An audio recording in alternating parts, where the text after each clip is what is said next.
Hello everyone, welcome back to my channel. तो जैसे कि आपको पता है यूपी ट्रिपल एस जे जो कि 4612 के लिए शॉर्ट लिस्टिंग आनी थी वो आ ही चुकी है। और ये बात है कि पहले लोग बता रहे थे कि 14,000 13,000 15,000 तक के ही सिर्फ डिप्लोमा के बच्चे हैं। तो अभी जो शॉर्ट लिस्टिंग में 26,000 दिख रहे हैं वो कैसे हैं?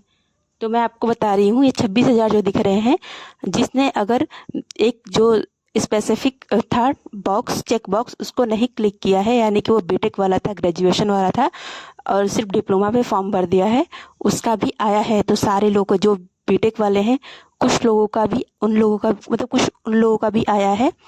तो इसलिए इतना ज़्यादा हो गए हैं। और बहुत लोग ये बोल रहे हैं कि एग्ज़ाम जो है पोस्टपोन होगा, डेट टलेगी। तो ऐसा कोई संभावनाएं नहीं दिख रही हैं कि एग्ज़ाम का डेट जो है आगे जाने वाला है। हाँ, बीटेक वाले चाह रहे हैं कि डेट जो है वो आगे चला जाए, ताकि आपको एग्ज़ाम जो है वो बस देरी कराना चाहते हैं। तो बिल्कुल भी आप लोग इस चक्कर में नहीं रहिएगा कि एग्ज़ाम जो है पोस्टपोन होगा या फिर देरी में होगा। एग्ज़ाम का डेट आगे बढ़ने वाला है।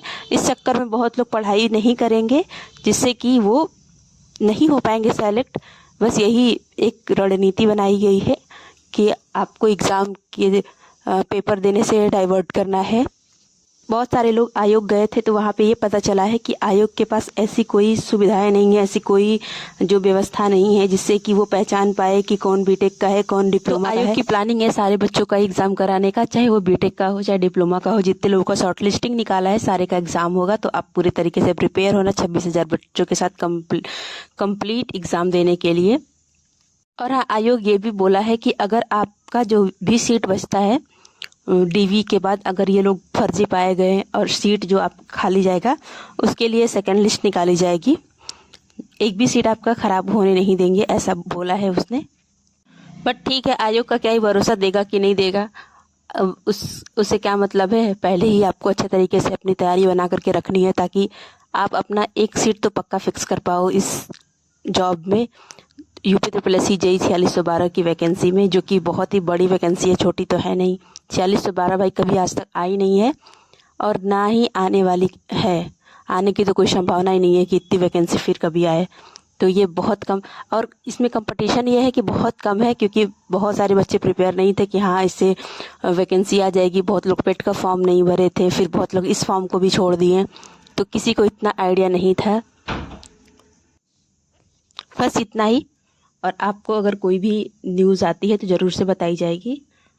बहुत बच्चे आयोग बार बार जा रहे हैं, तो आयोग जाने का उन्हें कोई मतलब नहीं है, क्योंकि वो आयोग बोल दिया है कि वो एग्ज़ाम जो है 26,000 का ही करवाने वाला है, उससे कम का नहीं करवाने वाला है। अब जो निकल गया है शॉर्ट लिस्टिंग डेट, मतलब शॉर्ट लिस्टिंग में सबका कराएगा, क्योंकि अब कैसे वो पहचानेगा कि कौन बीटेक का है कौन डिप्लोमा का है। और फिर उसमें भी बहुत टाइम लगने वाला है।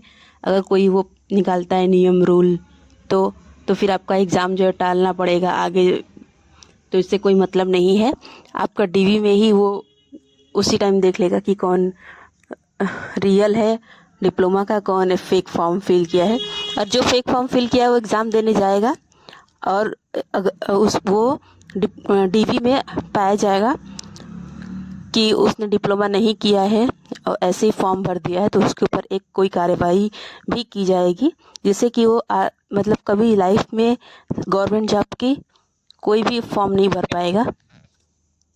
जो कि ये वाला नियम तो सबसे अच्छा लगा कि कम से कम कोई फेक नहीं जाने वाला है। थोड़ा बहुत तो कुछ लोग तो डरेंगे ही कि एग्ज़ाम कोई दे नहीं पाएंगे, लाइफ ख़राब हो जाएगी, इसके चक्कर में कुछ लोग एग्ज़ाम तो छोड़ेंगे ही। अगर जो लोग फेक होंगे, मतलब जो लोग बीटेक किए होंगे और डिप्लोमा के बेस पे फॉर्म भर दिए होंगे, उनके पास डिग्री नहीं होगी, तो वो लोग, भाई बहुत ज़्यादा लोग परेशान हो गए थे इतनी ज़्यादा शॉर्ट लिस्टिंग देख करके। फिर इधर उधर से पता चला है कि कुछ लोग फेक भी हैं, तो थोड़ा सा कुछ लोग रिलैक्स हो गए हैं। और ठीक है, बहुत ज़्यादा रिलैक्स भी नहीं होना है, क्योंकि आपका एग्ज़ाम बहुत पास में आ गया है और पढ़ाई भी अच्छे तरीके से करनी है। तो रिलैक्स क्या ही होना, बस जिस तरीके से कंटिन्यू पढ़ाई करते आ रहे हो उसी तरीके से करते जाना पढ़ाई। बिल्कुल भी टेंशन लेकर के पढ़ाई नहीं हो पाएगी। आराम से पढ़ाई करते जाना और आप अच्छे तरीके से कर पाओगे। चलो आज के लिए इतना ही, मिलते हैं कोई एक नए न्यूज़ के साथ। और हाँ, फ़ीस पेमेंट जो है होने लगा है, तो आप अगर नहीं किए हो तो फटाफट से जाओ फ़ीस पेमेंट कर दो। 200 रुपये लग रहा है फ़ीस पेमेंट करने का। अगर आप ओबीसी जनरल से हो तो, और आप